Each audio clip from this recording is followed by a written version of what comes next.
हिमालय की तलहटी के घने जंगलों में 19वीं सदी के आखिर में एक खौफनाक कहानी उभरी, जिसने इतिहास में हमेशा के लिए चंपावत टाइग्रेस का नाम दर्ज कर दिया, जिसने उत्तराखंड और नेपाल के गांवों में आतंक मचाया और मौत का ऐसा तांडव खेला जिसने पूरी दुनिया का ध्यान अपनी ओर खींच लिया।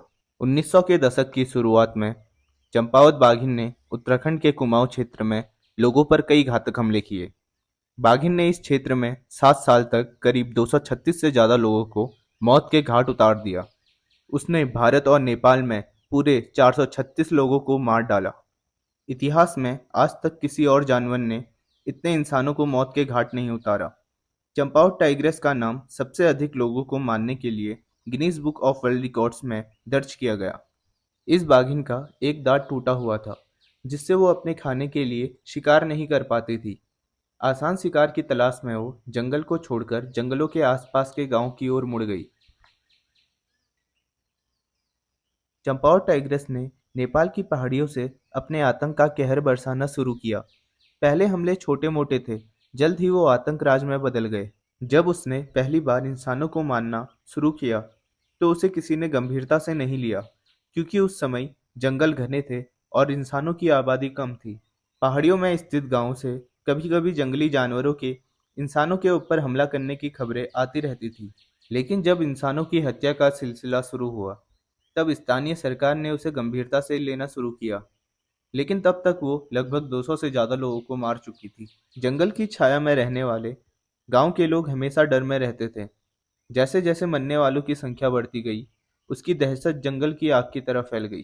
चंपावत टाइग्रेस के ऐसे आतंक को देखकर नेपाली सरकार ने नेपाल की सेना को बाघिन को मारने के आदेश दिए। नेपाली सेना के ज्यादातर जवान पहाड़ों से आते थे और वो जंगल को अच्छी तरह से जानते थे।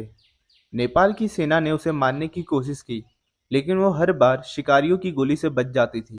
बाद में गांव वालों की मदद से नेपाली सेना ने उसे शारदा नदी की तरफ खदेड़ दिया। वो नदी पार करके भारत की धरती में पहुंच गई, जहां उसे रहने के लिए सुरक्षित जगह मिल गई। बाद में जब बाघिन ने कुमाऊं की पहाड़ियों में खुद को ढाल लिया, तो उसने फिर अपना शिकार करना शुरू किया। उसकी रणनीति पिछली जगह से बहुत दूर शिकार करना थी, ताकि लोगों के लिए उसे ढूंढना मुश्किल हो जाए। कुमाऊं में बाघिन ने अपना शिकार सबसे पहले एक छोटी सी लड़की को बनाया। जब वो गांव की औरतों के साथ घास काट रही थी, तो वो बाकी औरतों से थोड़ी दूर थी। पास की घास में घात लगाए बैठी बाघिन ने उस लड़की पर हमला कर दिया और उसे मार दिया। बाघिन को ज्यादातर औरतों और बच्चों को मारने के लिए जाने जाना लगा, जिन्हें आसानी से काबू किया जा सकता था। इसके अलावा उसने अपने ज्यादातर शिकार दिन में किए थे। तेंदुए और बाकी बाघ शिकार करने के लिए ज्यादातर अंधेरे में निकलना पसंद करते हैं। इतने सारे इंसानों को मारने के बाद उसके अंदर से इंसानों का सारा डर खत्म हो गया। उस समय भारत पर राज कर रहे ब्रिटिश प्रशासन ने स्थिति को गंभीरता से पहचाना और उसके आतंक को खत्म करने के लिए माहिर शिकारियों को भेजा। उनमें प्रसिद्ध शिकारी जिम कॉर्बेट भी थे।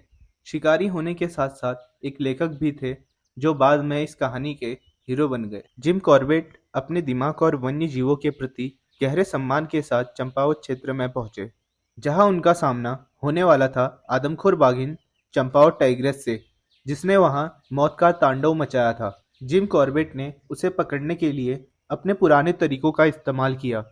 बाघिन को पकड़ने के लिए चारा, जाल और घात लगाए। कई महीनों की खोजबीन के बाद कॉर्बेट की मेहनत रंग लाई।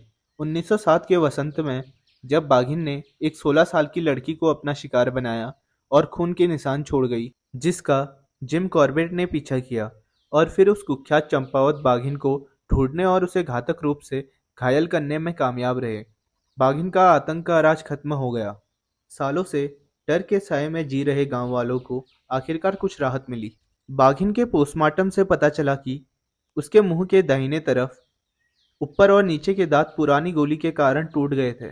उसकी स्थिति को देखा गया और उसे स्वस्थ पाया गया और अनुमान लगाया गया कि वो 10 से 12 साल की थी, जिसका मतलब यह था कि जब उसने इंसानों को मारना शुरू किया तब वो काफी छोटी थी।